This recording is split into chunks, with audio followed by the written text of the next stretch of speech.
Often challenging to recognize when we're in the middle of a significant transformation. Consider the invention of the steam engine. Few realized then they stood at the dawn of a new era.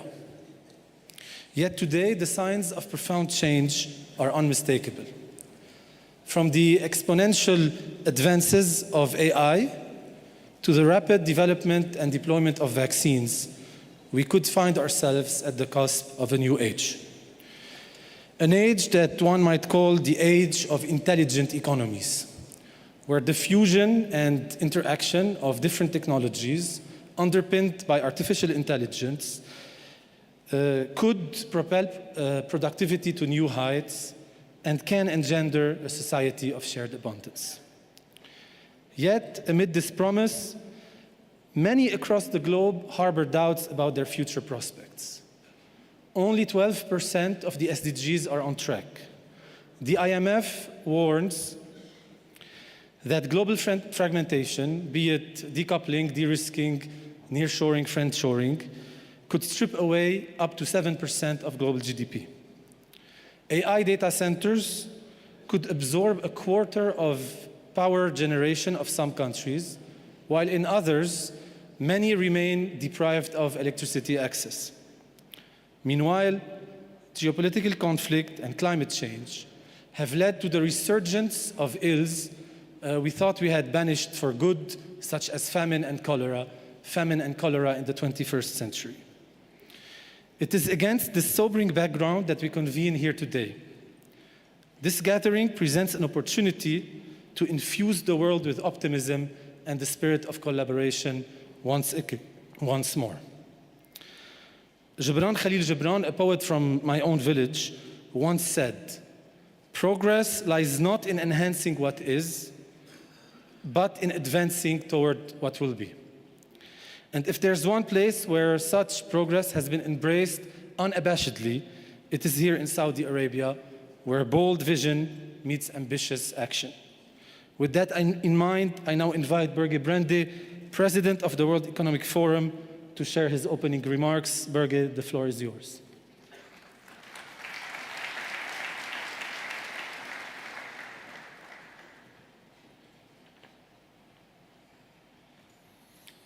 Thank you, Maroon. He's our Middle East director. Thank you to you and your team for putting all this together. I think it's been 24/7 for 3 months. Your Royal Highnesses, Excellencies, esteemed guests and friends, it's great to see you here in the Kingdom. It's our first meeting in the Kingdom of Saudi Arabia, and we are very proud to have you all here as our guests. Let me start with extending the World Economic Forum's gratitude to His Royal Highness Crown Prince Mohammed bin Salman, under whose patronage this meeting is taking place. We started to discuss this meeting a few years ago and know it is really happening. And the interest for what is happening in the Kingdom couldn't be larger, and I think all the guests here is a testimony to that. Our special meeting also could not have come without His Royal Highness' commitment and the full support of the Saudi government. Thank you, shukran. And the meeting could not have come at a more critical moment for the region and for the world. We are facing a series of urgent challenges across 3 fronts. A recession of cooperation, as the war in Gaza continues and over 114 million people around the world are displaced by conflicts, the highest level ever. How to address energy security and access to electricity for 800 million people that don't have access to electricity globally, and decouple this access from growth in greenhouse emissions to meet Paris obligations. And thirdly, and the potential economic stagnation, as growth, though in positive territory, continues to be fragile and uneven. The coming 5 years are projected to see the weakest level in decades. So we'll then look at how we can revive more growth back to the level that we have had during the last 2 decades. Many of the challenges are interconnected, all require cooperative solutions to solve. And the Middle East is at the heart of shaping security, energy, and development paths forward. This is why we have convened 1,000 leaders here in Riyadh, as yourself, across 60 governments, and 92 nations are represented. And we also have more than 500 companies, a dozen of civil society organizations for this meeting. It is only by coming together we can chart a course toward a more secure, stable, and sustainable future. Even in a fragmented world, there are areas where we can collaborate, and we have to identify those areas. So it is now my pleasure to welcome my dear friend, His Excellency Minister Faisal Ibrahim, the Minister of Economy and Planning of Saudi Arabia, that we have worked so closely together with the Minister and his team. And I'm so happy, Minister Faisal, that you are here for all your support. And I now give you the floor to give the opening remarks on behalf of the Kingdom. Thank you very much, and again, welcome.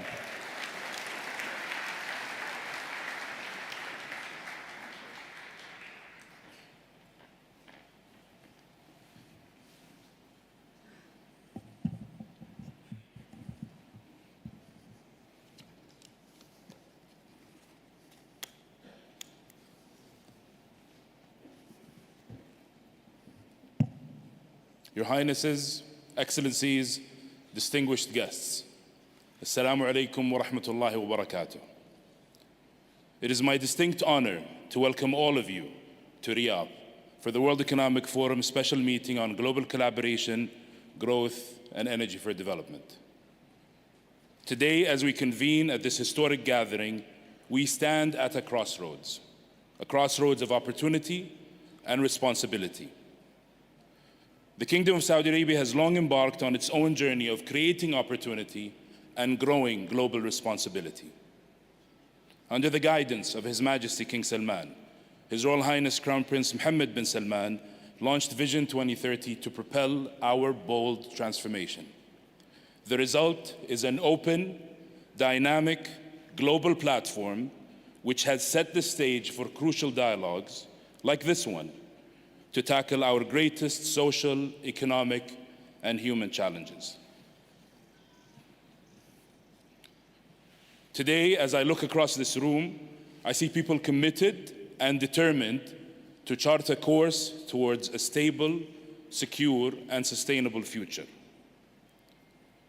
We gather at a time when the world is on the cusp of transformative change. Our economies, communities, and industries are faced with unprecedented challenges, but also immense opportunities. This special meeting could not be more timely or relevant, with 3 key themes that are integral for long-term progress: inclusive growth, energy for development, and global collaboration, each of which requires our undivided attention.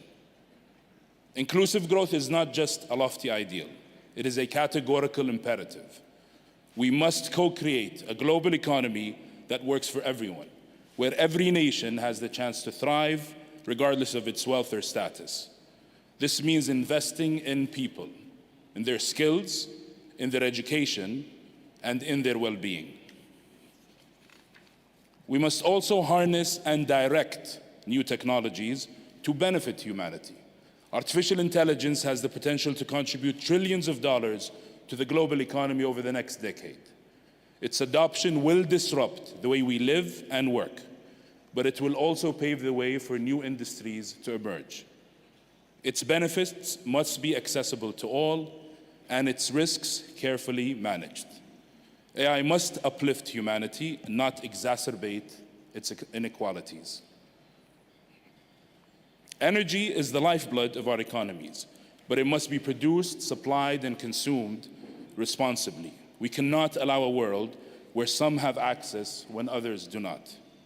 We must invest in clean and renewable solutions, and we must do everything we can to balance the energy trilemma of security, equity, and sustainability. No one should be left in the dark. But let's be clear. None of these problems or challenges exist in a vacuum. They do not know borders. So let me ask you this, frankly. Do we really think we can overcome these challenges individually? Does it really make sense that we as a global community only come together on some of these challenges, but not others?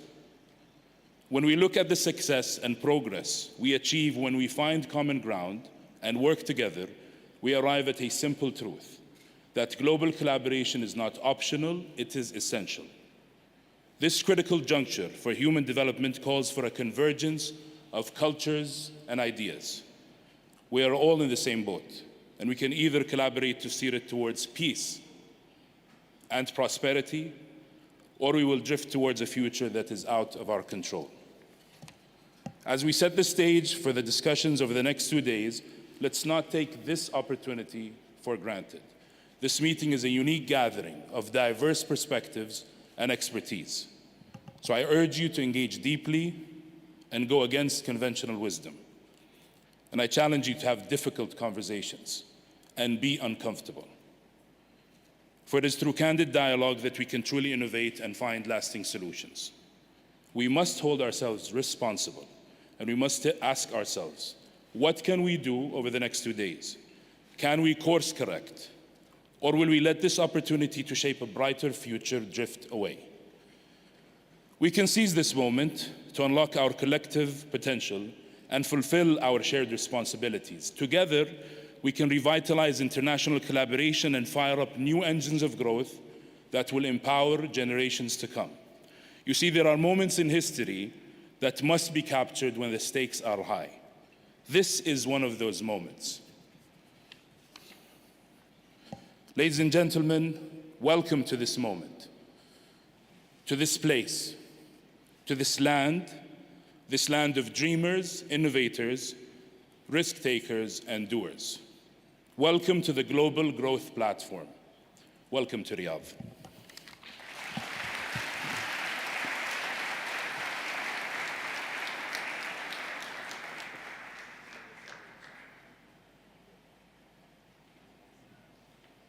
Excellencies, dear friends, if you could please remain seated while we prepare for the opening plenary, which is going to start in a couple of minutes. Thank you.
Ladies and gentlemen, the opening plenary is about to start. Borge, esteemed speakers, President of Nigeria, President of Rwanda, Prime Minister of Malaysia, MD of the IMF, and CEO of Lazard, if I could please ask you all to come to the stage.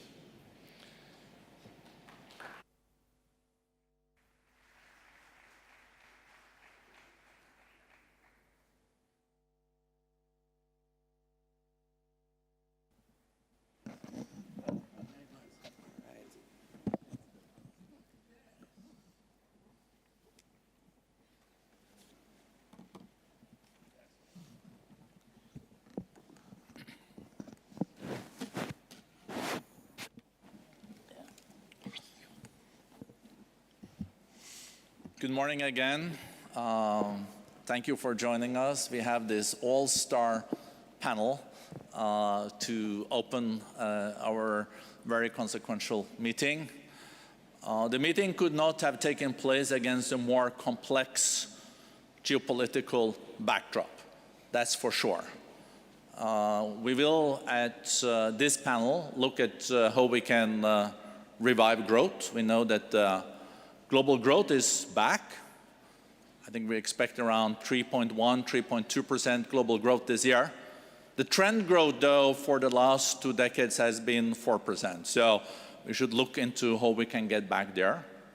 But we know that the single biggest risk we are faced with now is geopolitics. So just a few weeks ago, it could have ended with a full escalation in this region between Iran and Israel. That was avoided. But there's also a lot of other challenges geopolitically that we have to deal with, but also to avoid further escalation. We're coming back to that. We also have His Excellency President Abbas of Palestine with us here on the first row, and we know there is very important discussions going on just in this moment around the deteriorating humanitarian situation in Gaza. But to discuss all these topics, we, as I said, we really have such an excellent panel, and I think they're all ready to get started. We have Madame Kristalina Georgieva, the Managing Director of the IMF, and 2 weeks ago also given a new 5-year period. That was the best news that week, Kristalina, so congratulations. Thank you. Maybe the only good news that week, I don't know. Then we have His Excellency Prime Minister of Malaysia, Anwar Ibrahim. Thank you, Prime Minister, so good to see you. Then we have President of Nigeria, His Excellency Bola Ahmed Tinubu. Great to see you at the World Economic Forum. And our very good friend, His Excellency Paul Kagame, President of Rwanda. Great to see you, Mr. President. And last but not least, Peter Orszag, CEO of Lazard, United States of America. Thank you, welcome. So, let me start with Madame Georgieva, Kristalina. We do see economic growth, but you have also said that this economic growth is not sufficient, and you are concerned that the coming decade could be a repetition of the 70s. We had growth, but it was quite meager. How can we get ourselves into a situation where we can get growth back on where we were, around 4%? Salam alaikum.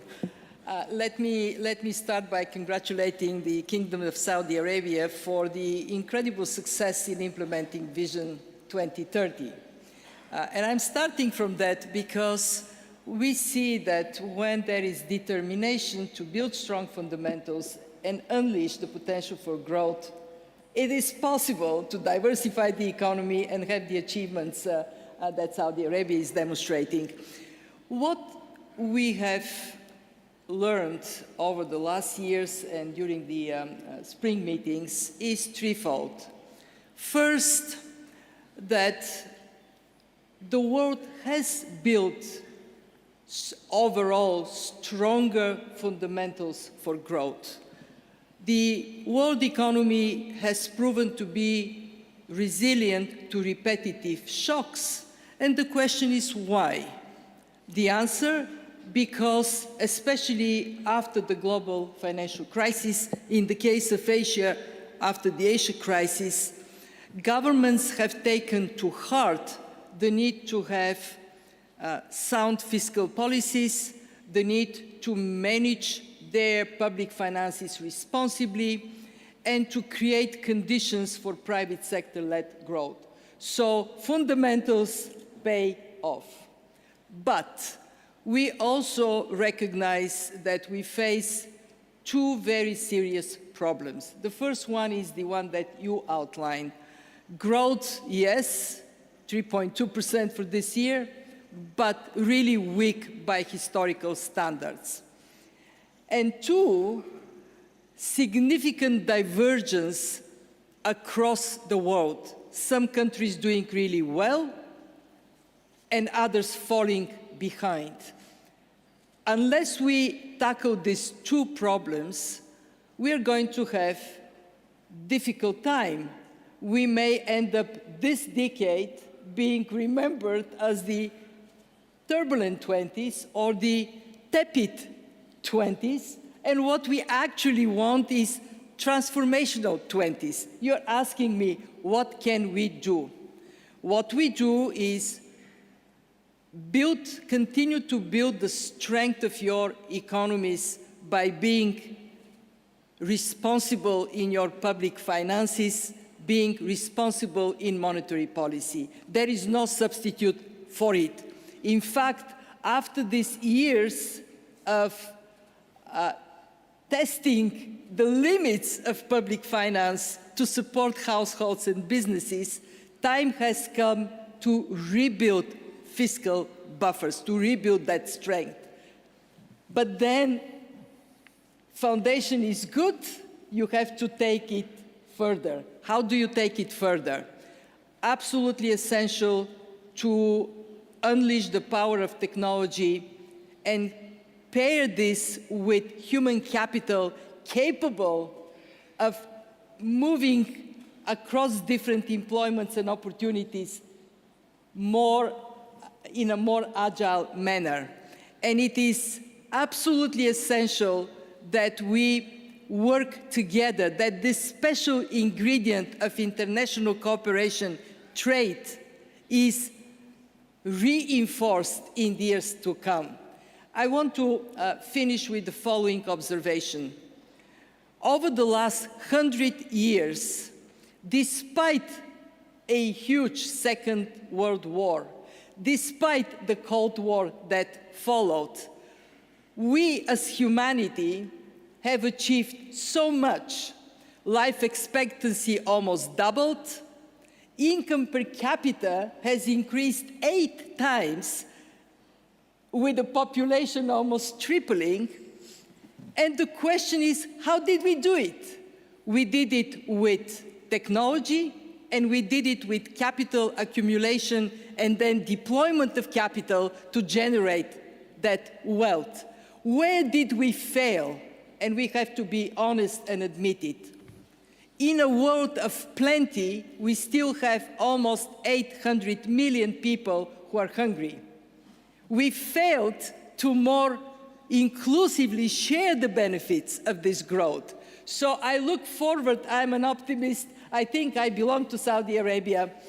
I look forward, and I think the next 100 years, we can achieve the same degree of wealth, but with much better distribution of the benefits of growth. And may we have the will to work together to achieve that. Wow. Thank you very much, Kristalina. I got a little bit more optimistic now after listening to you. There are also great opportunities ahead of us. Let's avoid this decade, the 20s, to become the turbulent and with tepid growth, let's do transformational changes that will also pave the ground for future growth and prosperity. Let me then go to Prime Minister Ibrahim. Malaysia has done pretty well. Growth is back. You're also benefiting from the changes in the global value chains, where we see more nearshoring, also called friendshoring. You become one of the nations with a big semiconductor, at least chip as industry. But you're also dealing with the productivity issues at home. And listening now to Madam Georgieva, what is your take on the current geo-economic and geopolitical situation? It is complex also in your region. So what is your vision? Thank you. Assalamu alaikum wa rahmatullahi wa barakatuh. Those difficult, complex global questions should be addressed to the MD, if I may have. But anyway, I must, I think, begin by expressing my profound gratitude to the kingdom under the leadership of King Salman and Crown Prince Muhammad, because coming from a majority Muslim country in emerging economies, the initiative taken by the kingdom cannot be underestimated. The importance is profound because the kingdom is seen to be the leading voice on Islam, on progress, on development. This did not happen in the past.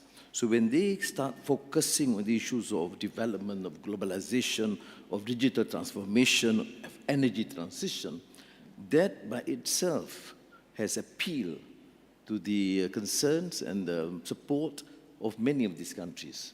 Many of our Muslims some look up to the initiative. That's why I think I must give credit. And Minister, please convey that we see this in this light. So you must continue to play this role to engage, particularly those in the developing economies, emerging economies. Notwithstanding the complex situation, the turbulent times affecting the region, particularly the anger, frustration over the Palestinian issue and the Gaza crisis, that shows complete abdication of responsibility, particularly countries in the West. But notwithstanding that, the kingdom wants not to be completely distracted with the issue. The issue is important, it's fundamental to us, but at the same time, we have to survive. The economy has to be strong. The fundamentals have got to be built. So Malaysia is again fortunate in a region that is possibly most peaceful in the world, and the fastest growing economy. And we then, particularly Malaysia, now start focusing on issues. Firstly, I think, Christina, you made a very important reference to the issue of governance, fiscal responsibility, because without that, countries cannot move.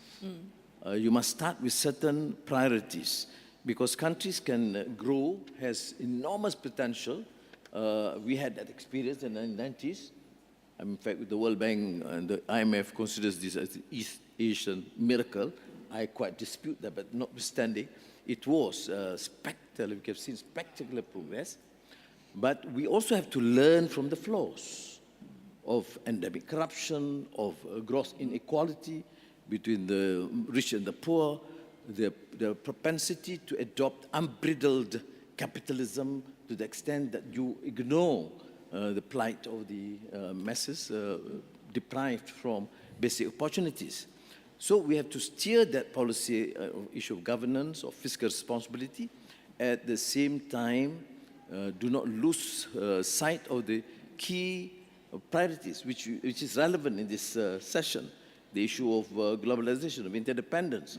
We adopt a very fierce foreign policy position to engage and depend on the support, collaboration, investments from the West, United States, Europe, at the same time maintain excellent bilateral relations with China, Korea, Japan, and more importantly with China because of the potential. And of course we have to grapple with these sensitivities, which is not our problem, is the problem of the rest. And I've said it, probably quite pronounced in Australia when asked. I said, please do not impose your problem upon us because we are in emerging economy with enormous problems of our own. We have to now grapple with the issue of digital transformation. And so you mentioned about these semiconductors. We are fortunate because we have been now the focus. In the past has been always in the back end. But with the new investments coming in from America, from Germany, from China, the focus has shifted to the front end, which means new challenges. We have to train differently. We have to refocus on the issue of technical training and TVETs, which was somewhat ignored in the past. We have to excel in some of the research areas, which is challenging and new. And I should conclude by saying that for these sort of forums is critically important to us. And I choose to come precisely because of that, to show that the initiative taken by the Kingdom and the issues being addressed and focused, of course, with the support of the World Economic Forum, would be of enormous benefit to us and ASEAN as a region. Thank you very much, Prime Minister Ibrahim. And you can also count on our support when you're embarking on your presidency of ASEAN in 2025. President Tinubu of Nigeria, I think you took over the presidency last year in May, so you have had 11 months as president. You took over at a critical time for Nigeria. The economic situation was tough, but you took measures from the beginning to then recalibrate the economy. You cut the subsidies on fossil fuels. You also took aims at dealing with the currency. And of course, it's been a tough year economically for Nigeria, but I guess you're now seeing also some light in the end of the tunnel. And Nigeria being such an important economy, not only in Africa, in the world, how do you see now the prospects and what are your next steps to really make Nigeria's economy grow further? Thank you very much. Salam alaikum. And let me, in addition, join in congratulating the Kingdom of Saudi Arabia for putting this opportunity together. I know it's not easy. For Nigeria, we are immensely consistent with our belief that the economic collaboration and inclusiveness is necessary to engender stability in the rest of the world. Concerning the question of the subsidy removal, there's no doubt that it was a necessary action for my country not to go bankrupt. One, to reset the economy and the pathway to growth. It is going to be difficult, but the hallmark of leadership is taking difficult decisions at the time it ought to be taken decisively. That was necessary for the country. Yes, there will be blowback. There is expectation that the difficulty in it will be felt by a greater number of the people. But once, I believe it was their interest that is the focus of the government. It is easier to manage and explain the difficulties. Along the line, there is a parallel arrangement to really cushion the effect of the subsidy removal on the vulnerable population of the country. We share the pain across board. We cannot but include those who are very vulnerable. Luckily, we have a very vibrant, youthful population, interested in discoveries by themselves, and highly ready for technology, good education, committed to growth. We were able to manage that and partition the economic drawback and the fallout of the subsidy removal. Equally, it engendered transparency, accountability, and physical discipline for the country. And that, to me, is more important to focus on what direction we should go. And we pursue that rigorously. The currency management was necessary equally to remove the artificial element of value in our currency. Let our local currency find its level and compete with the rest of the world currency and remove arbitrage, corruption, and opaqueness. That's what we did.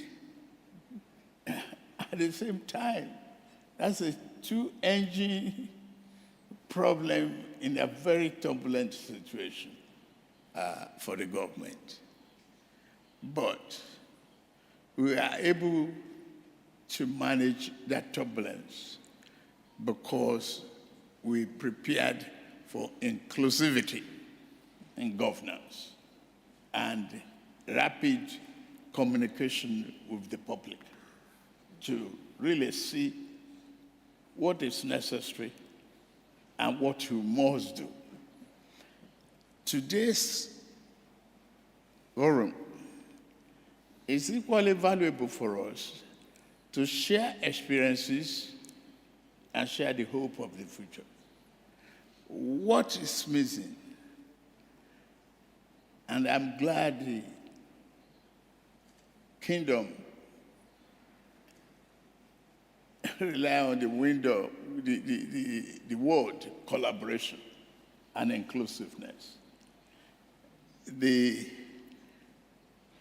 capital formation that is necessary to drive the economy, like agriculture, food security,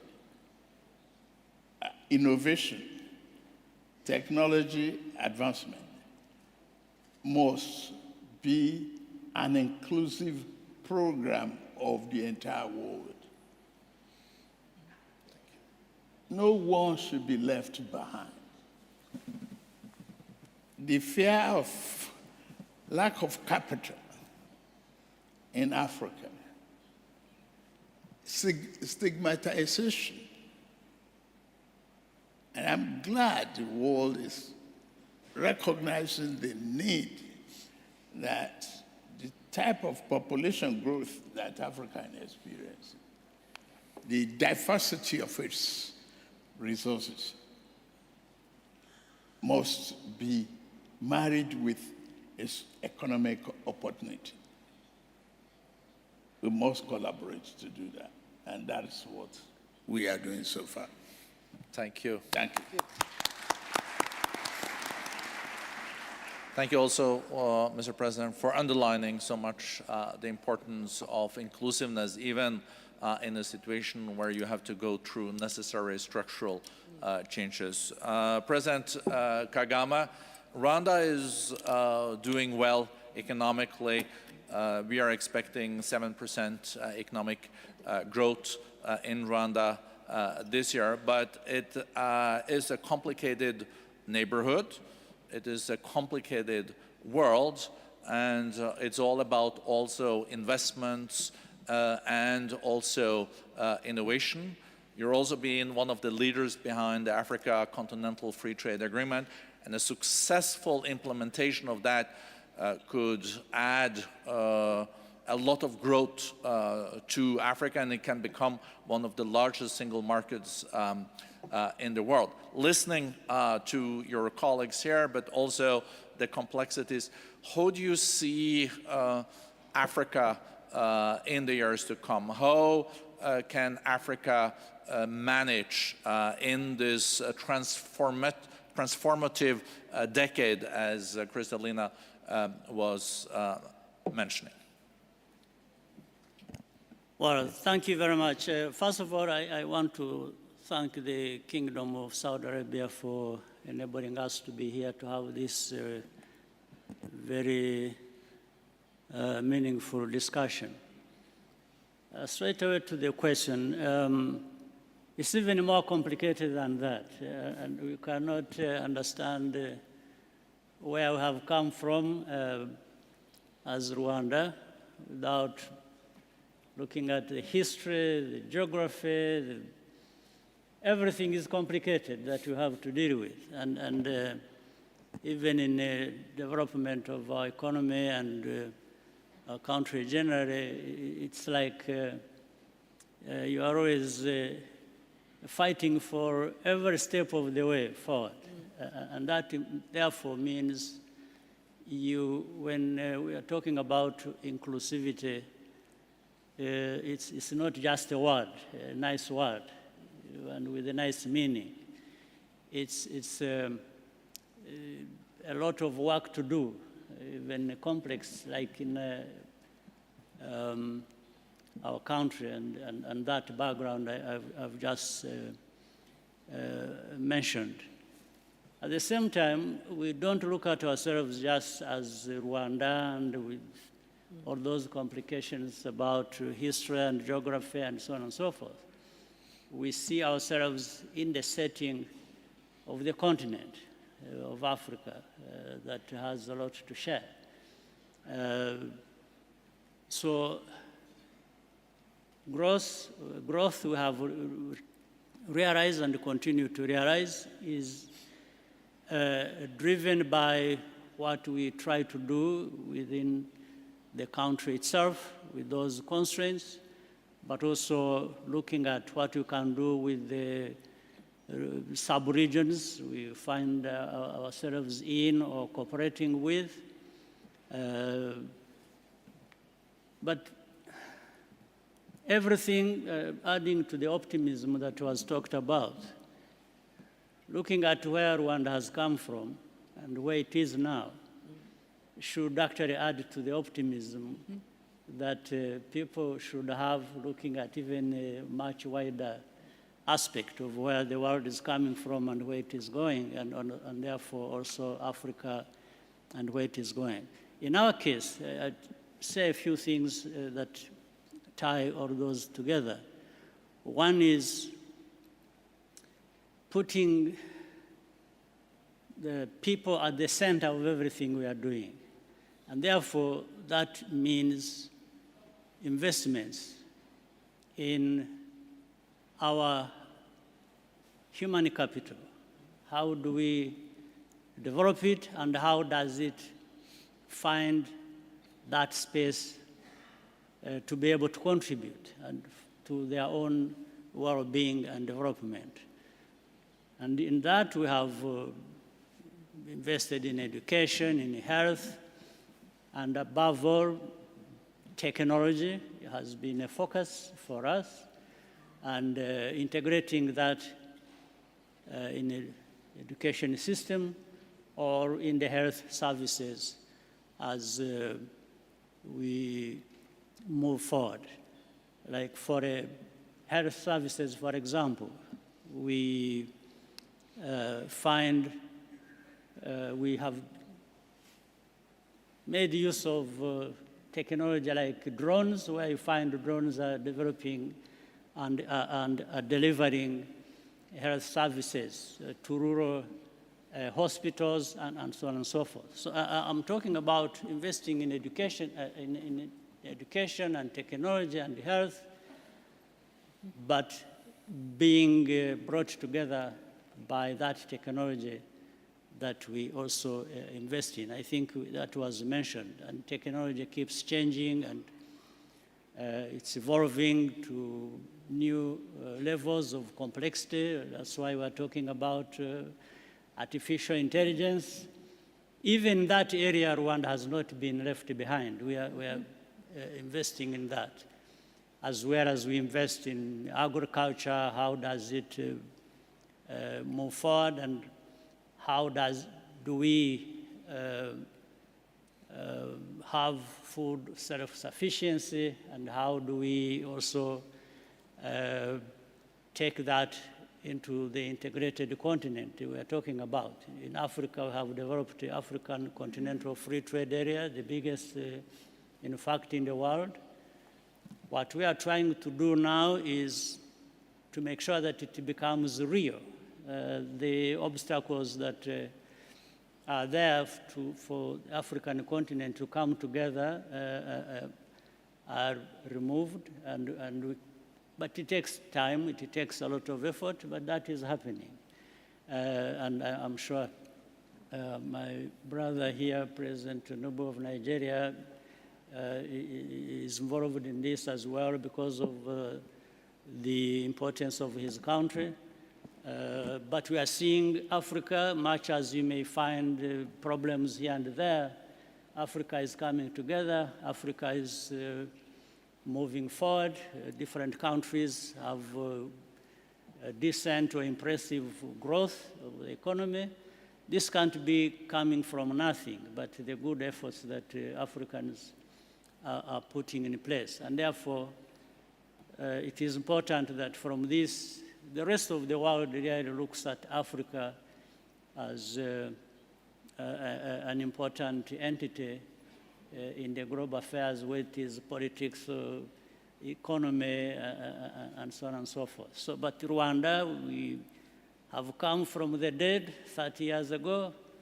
We are now alive and thriving, and it's investments in our people and accountability and governance that we bring into play, and which we share with the rest of the continent. Thank you. Thank you, President Kagame, and I think it's really a very consequential story. 30 years coming from the dead, and today one of the fastest growing countries in Africa, in the world, with 7%. And when I just visited you in the capital, you can see the dramatic changes that is happening. So it is possible. Coming now to Peter Urzag, CEO of Lazard. Many questions that I could have raised, but I have seen, Peter, that you have said that also the big risk that we are faced when it comes to the global economy is the geopolitics. Is that correct? I think it is, but first let me again join my fellow panelists in saying what an honor it is to be here and to commend the Kingdom for the path that you are clearly on. And start with a note of optimism, because I am an optimist. In addition to the AI revolution, which has already been mentioned, this is a phenomenal time for business and frankly for the state of humanity. The biotech revolution, the potential of the energy transition to reinvent the way that we obtain our energy. There are so many different revolutions happening at the same time, and there are perhaps early signs of some benefit from that. So as an example, productivity growth in the United States over the past couple of years has started to pick up. It's too early to know whether that's related to these opportunities, but it's certainly possible. But to harness the benefit of those revolutions and the full potential requires a underlying structure that is not quite there. So businesses today basically are, in some sense, getting too much from policymakers and also getting too little. So let me try to explain that. In the too much category, businesses are now caught in the middle of many foreign policy and other geopolitical issues.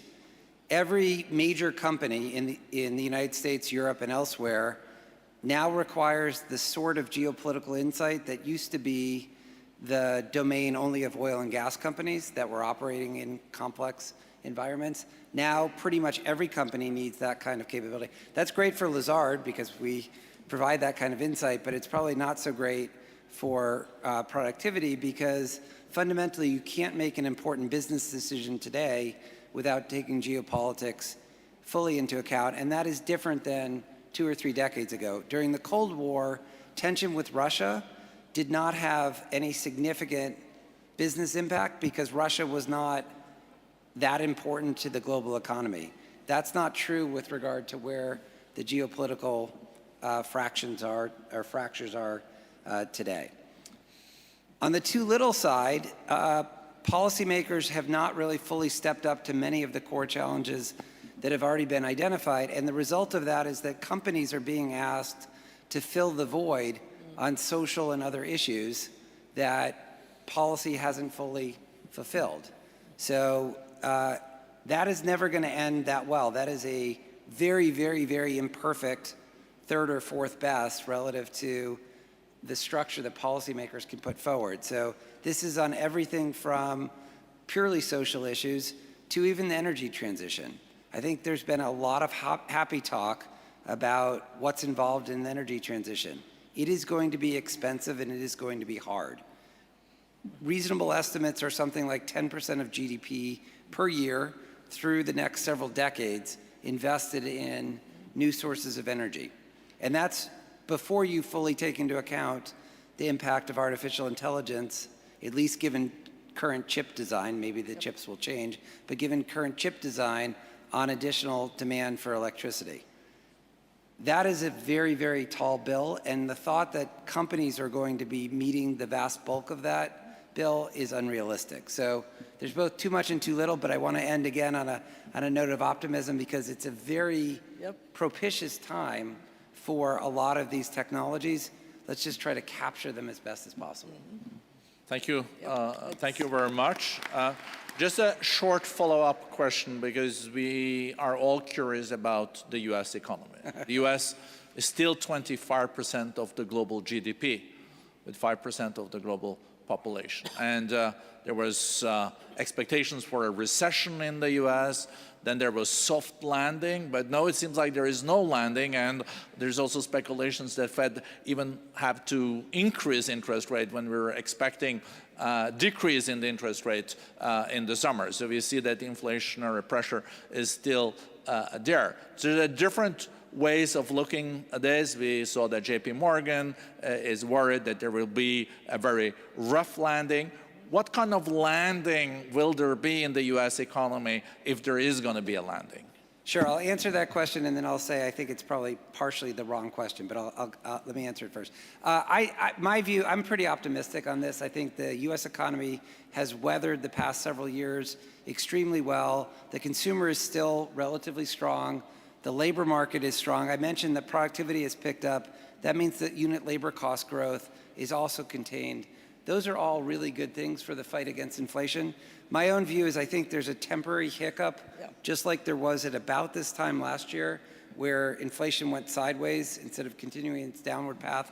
I'm optimistic that the downward path will resume, so time will tell, and some humility is warranted because there's a lot of uncertainty. But I think the most likely path is one in which inflation continues to come down. But there are underlying problems in the U.S., and I would highlight the fiscal trajectory, where the deficit over the next 2 decades is projected to be 6 to 7% of GDP, and then polarization.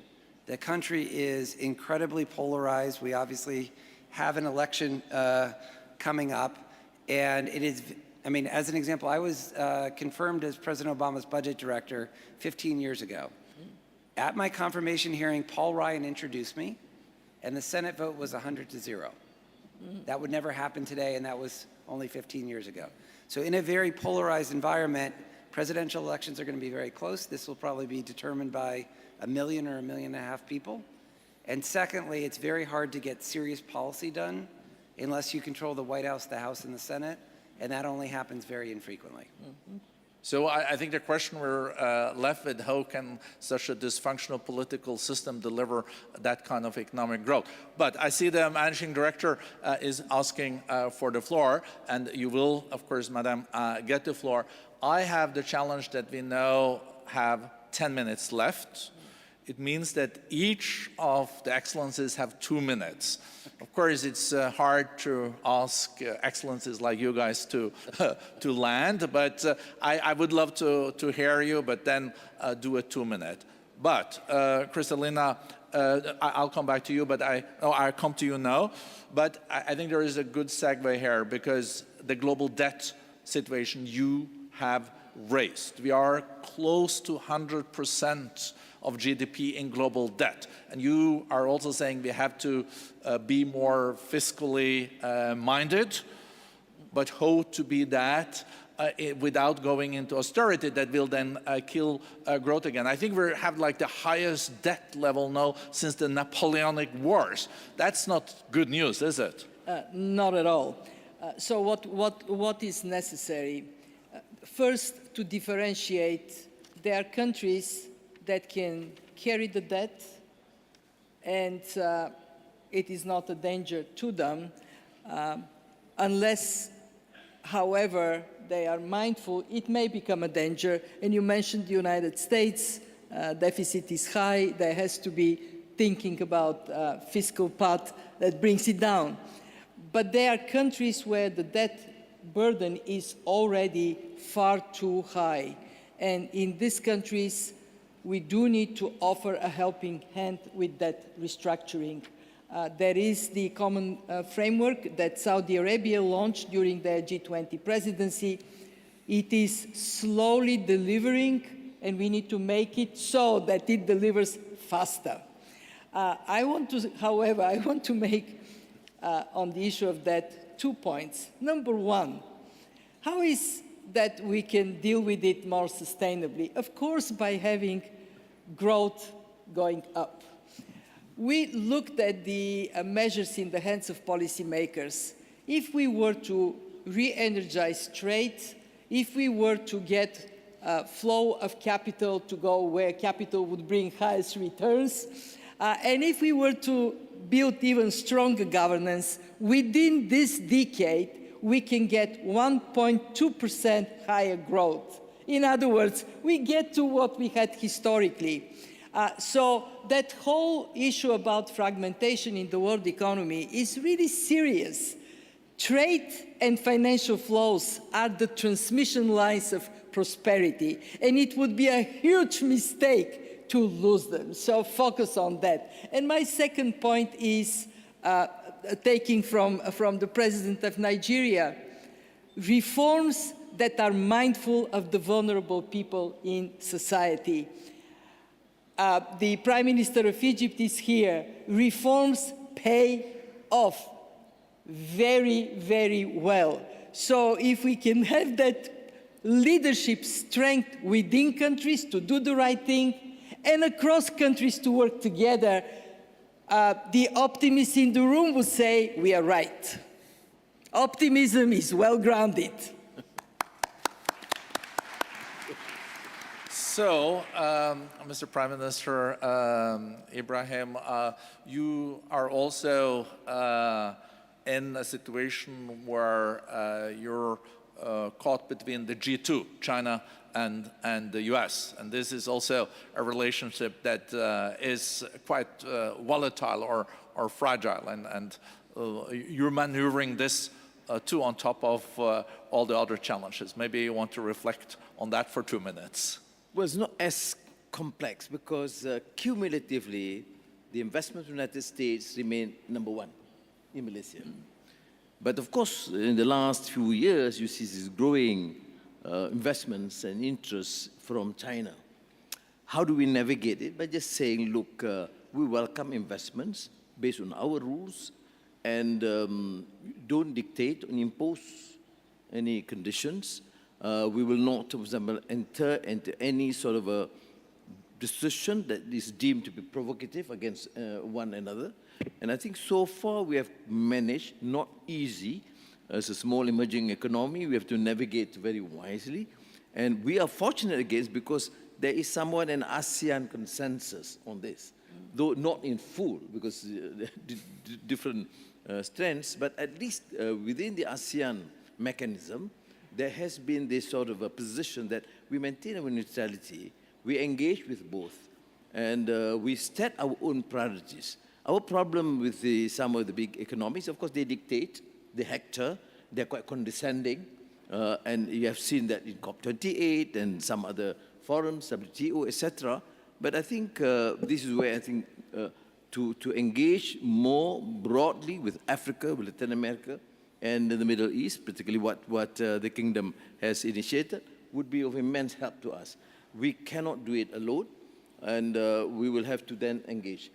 Again, I said I would to conclude that we are fortunate because within ASEAN, though there may be some minor differences on foreign policy issues, but the focus and the engagement and the both bilateral and multilateral relationship is excellent. We do not have any issues having to work together as a team. And that's why ASEAN happens to be now among one of the most cohesive force, a sub-regional force in the world. And we are now focusing more on trade investments, intra-trade investments. Thank you. Thank you. Thank you, Prime Minister. President Tinubu, you have dealt with the domestic economic challenges, and in many ways, Nigeria is a superpower in its region. But the region is looking also very challenging with Sahel, with the situation in Mali, Chad, also now in Niger. And I know the time is short, but is there any way we can see a stabilization in your surroundings in the years to come, or is it, does it look very, very grim? Thank you very much. We are encouraging the entire world to pay attention to Sahel and the countries around us in ECOWAS. As the chairman of the ECOWAS, I've witnessed the big influence of Nigeria to discourage unconstitutional change of government. That is stabilizing. Equally, we have eased the sanctions. We need to trade with one another, not fight each other. It is very, very necessary and compulsory for us to engender growth, stability, and economic prosperity for our people. The rest of the world needs to look at fundamentals of the problem, not just ordinary geopolitically. It has to go to the root. As the world paid attention to the poverty level of Sahel and the rest of ECOWAS, have they helped the infusion of capital and pay adequate attention to the exploitation and opportunities availed by the mineral resources that is available? Are we going to play only a big brother's role in a talk shop without necessary action? We just have to be involved in the exploitation, promotion, and prosperity of that region in order to see peace and stability and economic growth.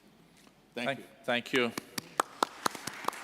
So, President Kagame, we have this West-East challenge, but we also lately had this North-South.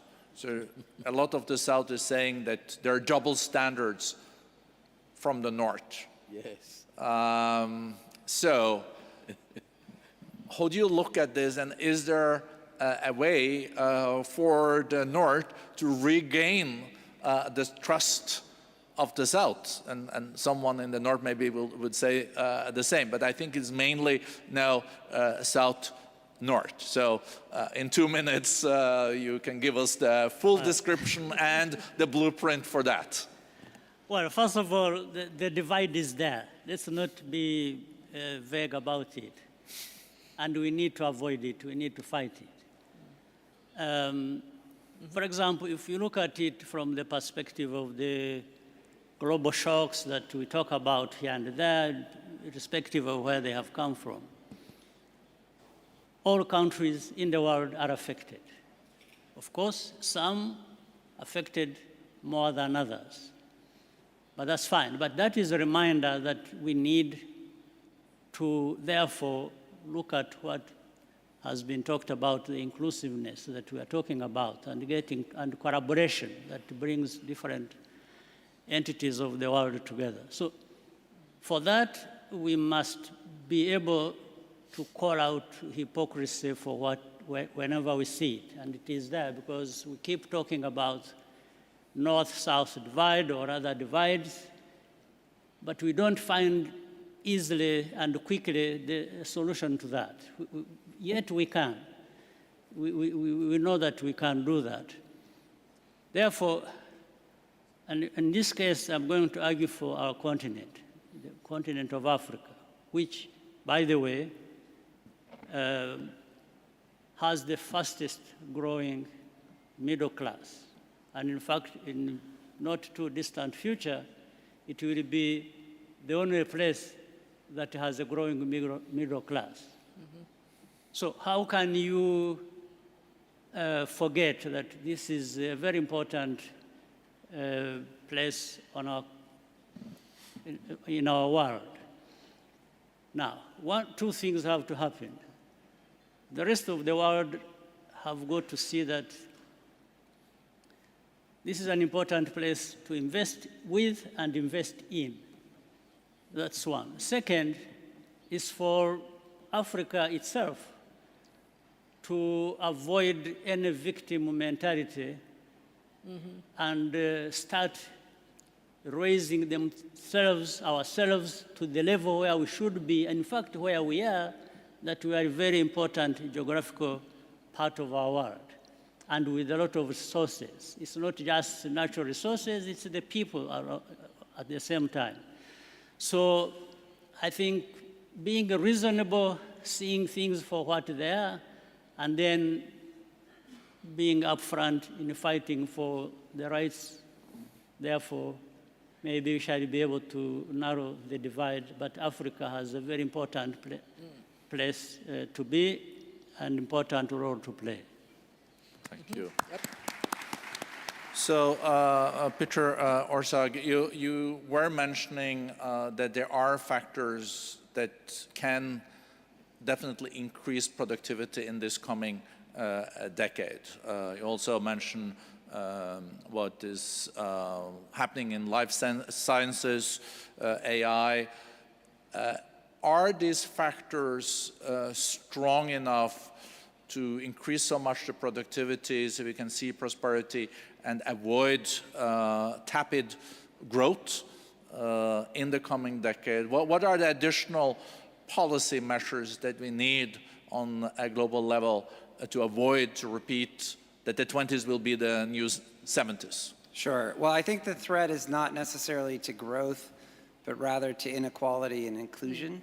Yep. There is major risk, for example, from the biotech revolution that the growing gap in life expectancy. In the United States, for example, something like 2/3 of the American population has had flat to declining life expectancy over the past 25 years, while the very most advantaged socioeconomic groups have seen dramatic increases in life expectancy. It's not hard to imagine that being exacerbated by the new technology. So I think many of the points that have already been raised about the need for inclusive growth is the key part, as opposed to whether there'll be growth. And then one final point, which is everyone here is currently in a region that has a major advantage, as do the countries on this panel, the leaders of the countries on this panel, relative to many other places in the world, which has to do with demography.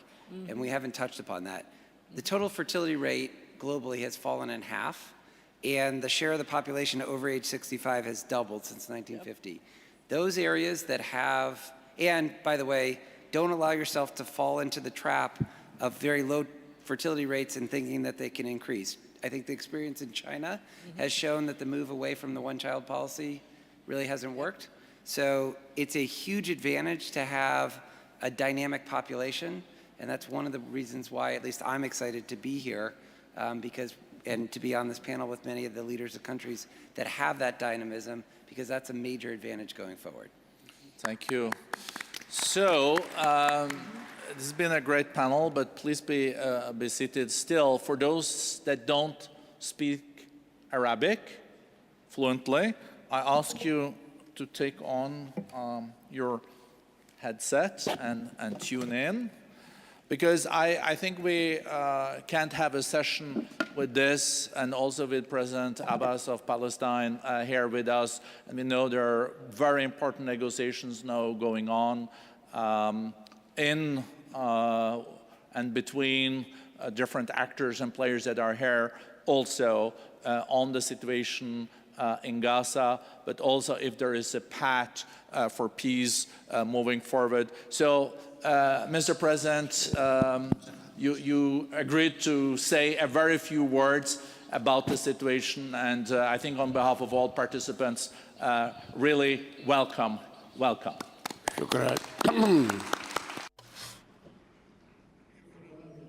Thank you very much. In the name of God, most merciful, most compassionate. At the outset, allow me to express my heartfelt thanks and gratitude to the Kingdom of Saudi Arabia for organizing this very important global meeting among many other important events covering different topics for the benefit of the whole world, including the Palestinian situation. Especially, I would like to thank the King of the Kingdom of Saudi Arabia, King Salman, and the Crown Prince Mohammed bin Salman. Ladies and gentlemen, whenever we talk about Gaza and what is happening in Gaza, we cannot but go back 75 years when the Israeli occupation started in Palestine. This occupation, which is still continuing until today, relentlessly and without any progress or change towards a solution. We cannot talk about Gaza without talking about the 75-year occupation of Israel, where Palestine is suffering and the world is watching. If we want to talk about Gaza specifically and about the 7th of October specifically, we can say, of course, this is a pivotal date where civilians were attacked. And from the beginning, we condemned it. From the 7th of October, we condemned this attack and we refuse it. Since the occupation started, we confirmed that as a Palestinian authority and as a Palestinian liberation organization, we completely refuse the attack on any civilian, whoever they are, and whatever their affiliation, belonging, or nationality. And at the same time, we said, we cannot but ask for a ceasefire of Gaza because it is hurtful. We know its results and we know its reasons. The first thing we ask for is a ceasefire. And secondly, we want the humanitarian aid to be able to reach the Palestinian people who are in dire need of it in all of Gaza. And third, we will not accept in any case the displacement of Palestinians from Gaza or from the West Bank outside their country. They must stay in their country. They must stay in their nation. We must not repeat the Nakba of 1948 and of 1967. These are our requests. And we said we must, at the end of the day, reach a political solution that joins between Gaza, the West Bank, and Jerusalem in one independent state through an international conference. And this is what we have been repeatedly requesting since the 7th of October. But what happened since the 7th of October, as you may very well know, where more than 200 days have passed, and Israel took advantage of that attack to retaliate disproportionately against the people of Gaza under the pretext that it wants to take revenge of Hamas. But in fact, what it is doing, it is taking a revenge from the Palestinian people as a whole. It is killing civilians, Palestinian civilians. This is what's been happening for 200 days. In figures, let me tell you, Israel has killed 34,000 people in 200 days from Gaza, most of whom are children, women, and older persons. It has wounded 75,000 people from among Gaza civilians, which means that the total victims since 7th of October in Palestine was 110,000 people, of both people who are killed and who are wounded. And we add to this that it has destroyed 75% of the whole Gaza Strip, 75% of institutions, buildings, roads, mosques, churches, etc. Gaza has become completely destroyed. 75% is not to be taken lightly. Borrell said before a few days ago that what is happening in Gaza has never happened, not even in the Second World War in Germany. Others have confirmed and have acknowledged that what is happening today in Gaza and in the West Bank has exceeded what took place in the Second World War in Germany and in other European countries.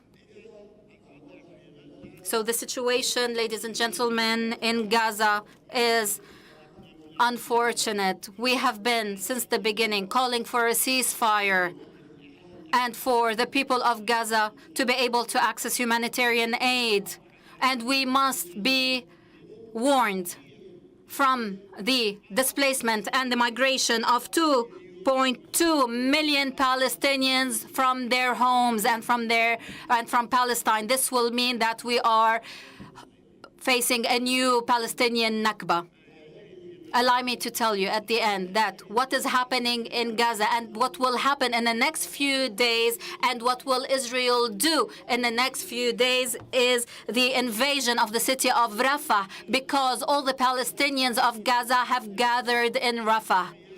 Only A small strike is all it takes to force everyone to leave Palestine, and we will be witnessing the greatest catastrophe in the history of the Palestinian people. We ask Israel to stop its attack. We call upon especially the United States of America to request Israel to hold its fire, to cease its fire, because the United States is the only country that can prevent Israel from perpetrating that crime. This is what is happening in Gaza. And what are we asking for? We are asking the world these three things I have mentioned to you.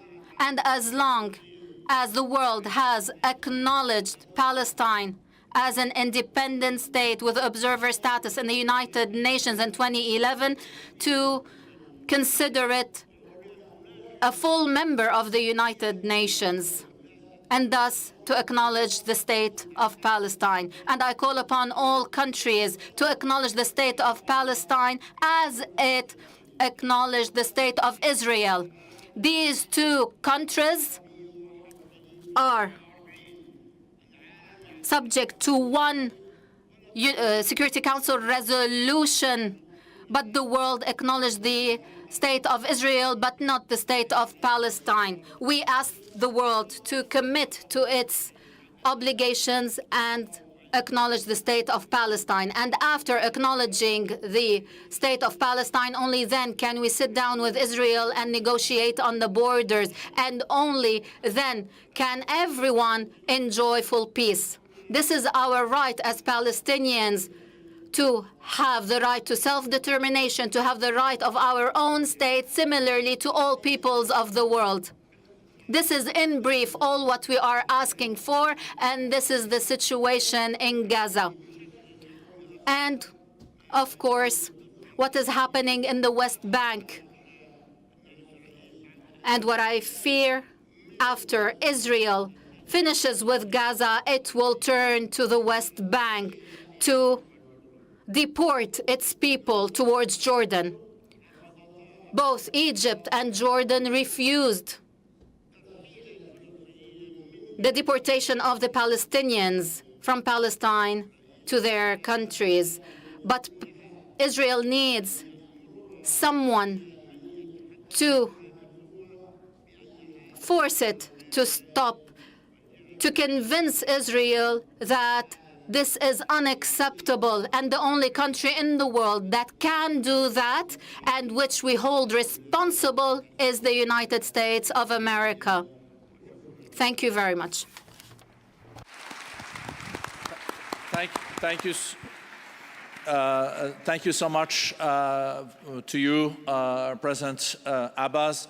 We also have the key foreign ministers from the region and also from the G7 here in the coming days, discussing other ways of breaking the current impasse. And thank you, President Abbas, for coming. And also a big thank you to this great panel that we were so privileged to gather here. It was very enlightening, and I think everyone really appreciated that as our opening plenary at our special meeting here in Saudi Arabia. Give the panel another applause. Thank you.